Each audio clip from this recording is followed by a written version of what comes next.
अब एक शब्द है मख, और मख के साथ एक ठू आवत है जोड़ी के अजय मख। अब मख जोन है, मख माने होता है यज्ञ, और वहीं से जब अयोध्या में रहो और अयोध्या सरजू पार करो उत्तर की ओर चलो तो एक ठू छोट के स्थान आवत है, छोट अबही लागत है, वो गांव के बीच में है, ओका मखौड़ा कहत।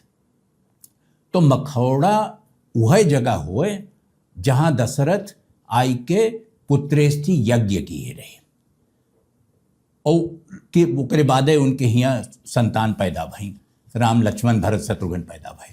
तो वो मख हुए, मख से मखौड़ा बना और वहीं से अजय मख बना। अब अजय मख का किस्सा आवत है लंका कांड में, एक चौपाई आवत है, तुरत गयौ गिरिवर कंदरा और करौ अजय मख असमन धरा। अभी भय ई मामला कि लंका में चलत रही लड़ाई और वह युद्ध में जामवंत मेघनाथ का मूर्छित कई देश, मने वो गिर पड़ा मेघनाथ जामवंत के जोन हमला के हुए, और जब वो भाई तो गिरा तो बहुत लाज लाग हो करे, ओका लाग कि यश कैसे होइगे।